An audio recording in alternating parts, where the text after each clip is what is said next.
शुक्रिया अदा करना चाहता हूं कि आपने और पूरे केंद्रीय मंत्रिमंडल ने आज तक हमें हर कदम पे साथ दिया है और आपकी तरफ से जो जो निर्देश आए उन निर्देशों का भी हमने बहुत कड़ाई से पालन किया। आपका हमेशा सहयोग मिला। दूसरा सर, इस वक्त दिल्ली के अंदर बहुत बड़ा ऑक्सीजन का क्राइसिस चल रहा है जिसमें आपकी मदद चाहिए। तो प्रधानमंत्री जी, सबसे पहले आपको धन्यवाद देता हूं कि केंद्र सरकार ने दिल्ली का ऑक्सीजन का कोटा बढ़ा दिया है। लेकिन सर, मैं आपसे हाथ जोड़ के प्रार्थना करता हूं कि इस बढ़े हुए ऑक्सीजन के कोटे को दिल्ली तक पहुंचाने में हमारी मदद करें। एक एस्टीमेट के हिसाब से दिल्ली को 700 टन ऑक्सीजन की ज़रूरत है। आपने हमारा कोटा 480 टन कर दिया, बहुत बहुत शुक्रिया। लेकिन पिछले 24 घंटों में इस बढ़ाए हुए 480 टन में से भी केवल 350 टन ऑक्सीजन दिल्ली पहुंच पाई है। प्रधानमंत्री जी, जब से ऑक्सीजन का संकट शुरू हुआ है मेरे फ़ोन बजते रहते हैं। कभी कोई अस्पताल कहता है कि 3 घंटे की ऑक्सीजन बची है, कभी कोई अस्पताल कहता है कि 2 घंटे की ऑक्सीजन बची है। हम कारण जानने की कोशिश करते हैं तो पता चलता है कि पीछे किसी राज्य ने दिल्ली के लिए ऑक्सीजन लाने वाले ट्रक को रोक रखा है। हमने मदद के लिए केंद्र सरकार में कुछ मंत्रियों को फ़ोन किए। शुरू में उन्होंने खूब सहयोग किया सर, लेकिन अब वो भी बेचारे थक गए हैं। सर, देश के संसाधनों पे तो 130 करोड़ लोगों का अधिकार है ना। अगर दिल्ली में ऑक्सीजन की फैक्ट्री नहीं है तो क्या दिल्ली के 2 करोड़ लोगों को ऑक्सीजन नहीं मिलेगी? जिस राज्य में ऑक्सीजन की फैक्ट्री है, क्या वो दिल्ली की ऑक्सीजन रोक सकते हैं? ऐसे में हम क्या करें? सर, मैं आपका बेहद शुक्रिया अदा करना चाहता हूं कि आज आपने ये मीटिंग बुलाई है। बहुत सही समय पे ये मीटिंग बुलाई है। पर सर, मैं आज ये जानना चाहता हूं कि अगर आज या कल या किसी भी टाइम हमारे दिल्ली के किसी अस्पताल में अगर 1 घंटे की, आधे घंटे की, 2 घंटे की ऑक्सीजन बच जाए और लोगों की मरने की नौबत आ जाए तो मैं फ़ोन उठा के केंद्र सरकार में किससे बात करूं? सर, मैं ये जानना चाहता हूं कि अगर कोई राज्य दिल्ली के कोटे की ऑक्सीजन का ट्रक रोक ले तो मैं फ़ोन उठा के किससे बात करूं? हालत काफ़ी ज़्यादा गंभीर हो चुके हैं सर। हम अपने लोगों को मरने के लिए तो नहीं छोड़ सकते। हमें लोगों को ये विश्वास दिलाना पड़ेगा कि एक एक ज़िंदगी हमारे सबके लिए कीमती है। हम आपसे फिर से दिल्ली के लोगों की तरफ से हाथ जोड़ के अपील कर रहे हैं कि सर, तुरंत कोई कठोर और सार्थक कदम नहीं उठाया गया तो शायद दिल्ली के अंदर कोई बहुत बड़ी त्रासदी हो सकती है। मैं आपसे मार्गदर्शन चाहता हूं सर। सर, कुछ ही राज्य हैं जहां से मैक्सिमम दिल्ली की ऑक्सीजन आती है और जहां सबसे ज़्यादा दिक्कत आ रही है और जहां सबसे ज़्यादा हमारे ऑक्सीजन के ट्रक रोके जा रहे हैं। मेरी आपसे विनती है, अगर आप उन राज्यों के मुख्यमंत्री को एक बार बोल दें, फ़ोन कर दें कि हमारे ऑक्सीजन के ट्रक ना रोकें तो दिल्ली के लोगों को ऑक्सीजन मिल जाएगी। आपका एक फ़ोन ही बहुत है सर उनको।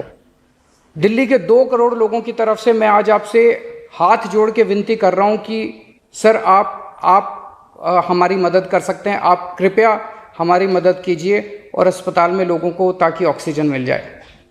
ऑक्सीजन की कमी के कारण अस्पताल में जो हालत बने हुए हैं वो अब देखे नहीं जाते। लोग बहुत ज़्यादा तकलीफ़ में हैं सर। पूरी रात हम सो नहीं पाते, नींद नहीं आती। इनका मुख्यमंत्री होते हुए भी मैं कुछ नहीं कर पा रहा।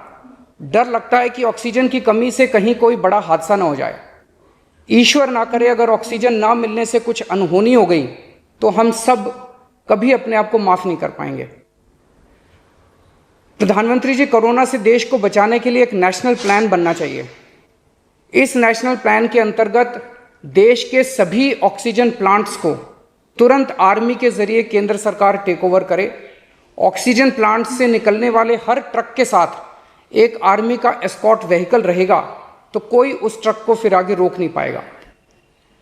सर, दिल्ली का जो ऑक्सीजन का कोटा आपने बढ़ाया, हम उसके बड़े शुक्रगुजार हैं।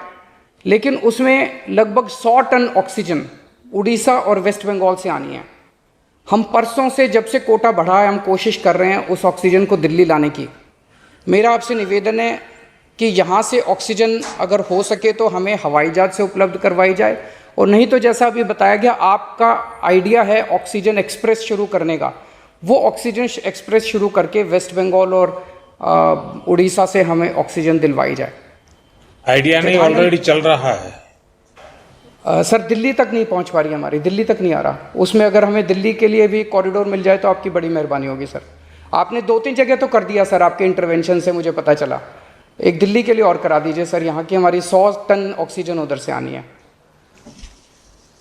प्रधानमंत्री जी, हमारे देश के वैज्ञानिकों ने इतने कम समय में जो वैक्सीन बनाई है, इसके लिए हमारे वैज्ञानिक साधुवाद के पात्र हैं। आपने इसमें जो प्रयास किए, आपका बहुत बहुत शुक्रिया। अब हम सब लोगों को मिलके कम से कम समय में अपने नागरिकों को ये वैक्सीन लगवानी चाहिए। इसमें केंद्र और राज्य सभी सरकारों को हमको मिलके काम करना है। अभी सर केंद्र सरकार ने आदेश जारी किए हैं कि 1 मई से राज्य सरकारें सीधे कोरोना वैक्सीन खरीद सकती हैं। इसके बाद एक वैक्सीन की कंपनी ने अपने रेट जारी किए हैं कि वो केंद्र सरकार को 150 रुपये में और राज्य सरकारों को 400 रुपये में देंगे। सर एक ही देश में एक ही सामान के 2 रेट कैसे हो सकते हैं? 1 नेशन 1 रेट होना चाहिए। सारे देश को एक ही दाम पे वैक्सीन मिलनी चाहिए। अगर देश एक है तो वैक्सीन का दाम भी तो एक ही होना चाहिए। तो मैं आपसे निवेदन करता हूं कि केंद्र सरकार को, राज्य सरकारों को एक ही रेट पे वैक्सीन मिले। जिस रेट पे केंद्र सरकार को वैक्सीन मिल रही है, उसी रेट पे राज्य सरकारों को भी वैक्सीन मिलनी चाहिए। सर हर एक जान हम सब लोगों के लिए कीमती है। हमें ये एहसास हर भारतीय को इस वक्त कराना होगा। इसलिए मेरा मानना है कि देश में सबको दवाई, सबको वैक्सीन और सबको ऑक्सीजन मिलनी चाहिए, और बिना किसी विवाद और बिना किसी रुकावट के ये मिलनी चाहिए। मेरा विश्वास है देश में अगर कोरोना के खिलाफ एक नेशनल प्लान होगा तो हम सभी राज्य सरकारें और केंद्र सरकार मिलके इस दिशा में काम करेंगे। सर कोरोना की वजह से दिवंगत आत्माओं को शांति। Subscribe now and press the bell icon. Never miss an update.